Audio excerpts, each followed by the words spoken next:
Tapi ulama menyatakan rukun wudhu itu ada 6. Kenapa? Tambahan buatnya dari hadis Rasulullah. Kita tahu kalau belajar fikih, belajar kitab Sahih Nabun Najah, disebutkan tuh rukun wudhu sitah, an-niyah, wa ghusl wajh, wa ghusl yadayn ila al-mirfaqain, wa amsah ba'da ras, wa ghusl rijlain ma'al ka'bayn, wa tartib. 6 perkara rukun wudhu yang wajib dilakukan dalam berwudhu ada 6. Niat, basuh muka, basuh tangan hingga siku, mengusap sebahagian kepala, basuh kaki hingga mata kaki, wa tertib berurutan. Ini rukun wudhu. Jadi Bapak Ibu sekalian, kalau ada 2 orang berwudhu, yang satu cuma ngamalin yang wajib, dia basuh muka, basuh tangan, basuh kaki, doa, yang satu lagi enggak, yang satu lagi bukan yang wajib doang, yang sunnahnya dikerjain. Dia basuh kedua tangannya 3 kali, kumur-kumur 3 kali, istighfar 3 kali, istighfar 3 kali, basuh muka 3 kali, basuh tangan 3 kali dengan intalah perlu berawat tahjil, kemudian mengusap seluruh kepalanya, mengusap telinganya, mengusap tengkuknya, membasuh kaki sampai di atas tengah betisnya. Kemudian dia baca doa. Saya mau tanya, ini kan kedua wudhunya sah kita. Keduanya wudhu yang ambil wajib doang sah, yang ngikutin sunnah juga sah. Namun pertanyaan saya, kualitasnya bagusan mana ya? Bagusan yang menghidupkan sunnah. Jadi artinya kalau kita ngidupin sunnah Nabi, kita jadi berkualitas. Contoh hadirin hadirat yang dimuliakan Allah, seperti sholat 5 waktu. Pak, kalau orang ngerjain sholat 5 waktu sendiri sah tak sholat? Sah. Sholat duhur sendirian sah atau tidak sah? Sah. Sholat maghrib sendirian sah atau tidak sah? Sah. Tapi hadirin, kalau dia sholatnya berjamaah, pahalanya beda. Padahal yang dibaca sama, gerakan dalam sholatnya juga sama, jumlah rakaatnya juga sama. Mau dia sendiri mau berjamaah, jumlah rakaat gak beda, sama.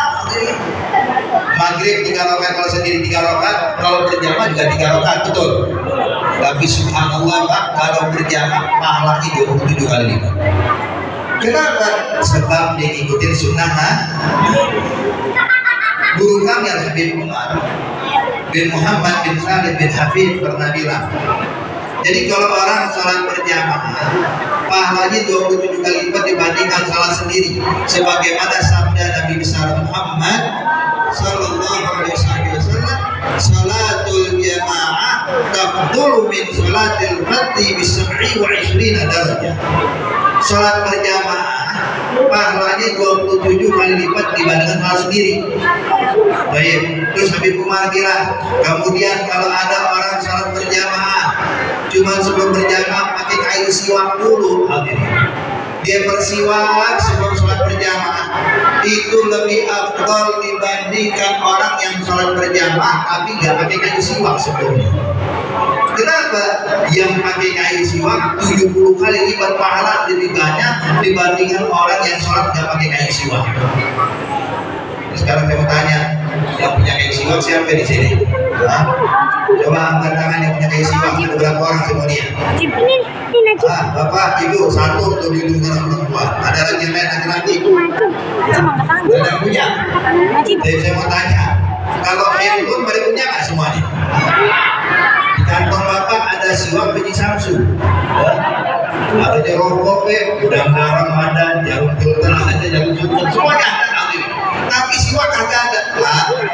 Hadirin, ini orang kalau sholat pakai kain siwak, bersiwak sebelum sholat, itu pahalanya 70 kali lipat dibandingkan orang yang sholat dan bersiwak sebelumnya. Kemudian Habib Umar bilang, hadirin, orang yang sholat berjamaah bersiwak sebelumnya, kemudian pakai minyak wangi dulu sebelum sholat, itu pahalanya jauh lebih banyak dibandingkan orang yang sholat bersiwak tapi nggak pakai minyak wangi.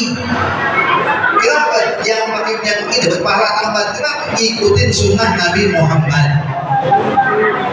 Semakin ngikutin Nabi makin banyak pahala. Kemudian Habib Umar bilang, kata beliau, orang yang sholat berjamaah memakai siwak, memakai minyak wangi, kemudian memakai imamah di gudang-gudang hadirin ya. Pakai imamah itu pahalanya Bapak Ibu sekalian lebih banyak dibandingkan orang yang sholat berjamaah pakai kayu siwak, pakai minyak wangi, cuma nggak mau pakai imamah. Hadirin, kenapa kalau pakai imamah lebih banyak pahalanya? Sebab ngikutin sunnah Nabi Muhammad. Jadi semakin banyak sunnah dikerjain, makin banyak pahala. Itu kan bukan ustaz. Saya kan bukan ulama, masa pakai imamah sih? Dia paling gak buat sholat doang, hadirin. Saya nggak nyuruh pakai imamah kemana-mana, jalan sana keluar pakai imamah, enggak. Artinya kalau Bapak mau sholat pakai imamah, lepas sholat lepas lagi nggak pakai. Yang penting kenapa pakai imamah pas sholat? Biar pahalanya banyak kan. Kenapa? Sunnah Nabi Muhammad. Saya pernah lihat hadirin di kota Palembang sana. Itu berapa banyak orang-orang di luar sana Pak, orang awam. Dia nggak pakai imamah, cuma dia pakai sal digantungin di lehernya. Nanti giliran waktu sholat pakai imamah dulu baru sholat. Lepas sholat lepas lagi. Yang penting itu imamah buat imamah, buat itu tidak buat imamahnya dia hadirin. Cuma dipakai buat sholat doang. Saya lihat subhanallah, ini orang yang kayak gini ngerti sunnah. Ini hadirin hadirat, ayo hidupkan sunnah. Semakin banyak kita hidupin sunnah, makin banyak pahala yang kita dapat.